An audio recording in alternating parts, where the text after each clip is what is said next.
டெல்லி ஜந்தர் மந்தரில் கரப்பான் ஜனதா கட்சியின் போராட்டம் தீவிரமடைந்துள்ளது. போராட்ட களத்தில் உள்ள நமது செய்தியாளர் ராஜீவ் கூடுதல் விவரங்களை வழங்க இணைந்திருக்கிறார். ராஜீவ், போராட்டத்தினுடைய தற்போதைய நிலவரம் என்ன?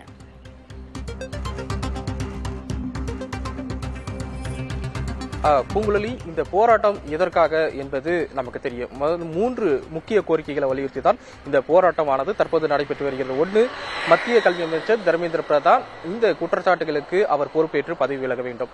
இரண்டாவது, இந்த நீட் விவகாரத்தில் உயிரிழந்த மாணவர்களின் குடும்பங்களுக்கு 1 கோடி ரூபாய் இழப்பீடு வழங்க வேண்டும். மூன்றாவதாக, இந்த போராட்டத்தில் கைது செய்யப்பட்டவர்கள், அதாவது இந்த போராட்டத்தில் ஈடுபட்டு கைது செய்யப்பட்ட மாணவர்கள் மற்றும் இளைஞர்களை உடனடியாக விடுவிக்க வேண்டும். அவர்கள் மீதான பதியப்பட்ட வழக்குகள் ரத்து செய்யப்பட வேண்டும் என்பதுதான் தற்போது அந்த 3 கோரிக்கைகளை வலியுறுத்தி அந்த போராட்டமானது நடைபெற்று வந்த நிலையில் நேற்றைய தினம் 2வது முறையான மத்திய அரசுடன் அந்த பேச்சுவார்த்தை, கரப்பான் ஜனதா கட்சியினுடைய பிரதிநிதிகள் அந்த பேச்சுவார்த்தையில் ஈடுபட்டிருந்தார்கள். நேற்றைய தினம் நடைபெற்ற அந்த பேச்சுவார்த்தையில் அந்த 2 மற்றும் 3வது கோரிக்கைகள் ஓரளவு ஏற்றுக்கொள்ளப்பட்டு விட்டதாகவும், அதே போல கொள்கை ரீதியாக கரப்பான் ஜனதா கட்சிக்கு ஆதரவாக மத்திய அரசு முடிவு எடுத்திருப்பதாக நேற்றைய தினம் அந்த கூட்டத்திற்கு பிறகு கரப்பான் ஜனதா கட்சியினுடைய செய்தி தொடர்பாளர் சௌரவ் அந்த தகவலை வெளியிட்டிருந்தார். தற்போது முதல் கோரிக்கையான தர்மேந்திர பிரதான் பதவி விலக வேண்டும், இதுதான் முக்கியமான கோரிக்கை. எனவே இதனை நிறைவேற்ற வேண்டும், அதுவரை போராட்டம் தொடரும். எனவே தொடர்ந்து இந்த போராட்டம் தொடரும் என அவர்கள் தரப்பு கூறி வருகிறார்கள்.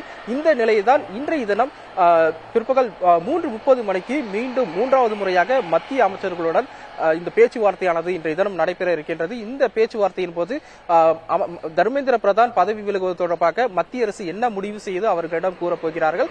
இந்த பேச்சுவார்த்தையில் உடன்பாடு எட்டப்பட்டால் மட்டுமே தங்களுடைய அந்த போராட்டம் திரும்பி பெற முடியும் என்பதில் அவர்கள் தெளிவாக இருப்பதாக தொடர்ந்து கூறி வருகிறார்கள். இது ஒரு புறம் இருக்க, மாணவர்கள் மற்றும் இந்த போராட்டத்திற்கு ஆதரவாக இங்கே ஜந்தர் மந்தர் பகுதியில் ஒன்றாக கூடி வரும் ஆயிரக்கணக்கான மக்கள் தற்போது தொடர்ந்து ஆதரவை தெரிவித்து வரக்கூடிய நிலையில எந்த ஒரு அசம்பாவித சம்பவங்களும் நடைபெற்றுவிடக் கூடாது என்பதற்காக கண்காணிப்பு தீவிரப்படுத்தப்பட்டிருக்கிறது. அதிநவீன கேமராக்கள் மூலமாக இந்த கூட்டத்தில், அதாவது போராட்ட காலத்தில் ஏற்கனவே பிற்ற குன்னணியில் இருக்கக்கூடிய நபர்கள் யாரேனும் ஊடுருவுகிறார்களா, அவர்கள் மூலமாக இந்த வன்முறையானது தூண்டப்படுகின்றதா போன்ற பல்வேறு விஷயங்கள் காவல்துறையினரால் கண்காணிக்கப்பட்டு வருகிறது.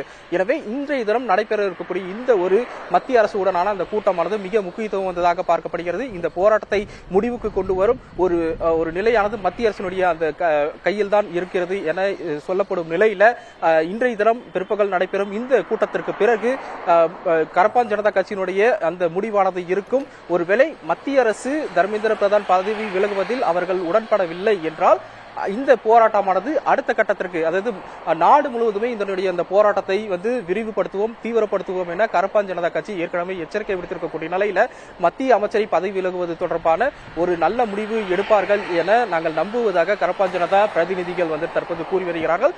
இந்த நிலையில தான் ஆயிரக்கணக்கான ஆதரவாளர்களும் தொடர்ந்து ஜந்தர் மந்தர் பகுதிக்கு இந்த போராட்டத்தில் ஆதரவு தெரிவித்து தங்களுடைய அந்த போராட்டத்தை முன்னெடுத்து செல்கிறார்கள்.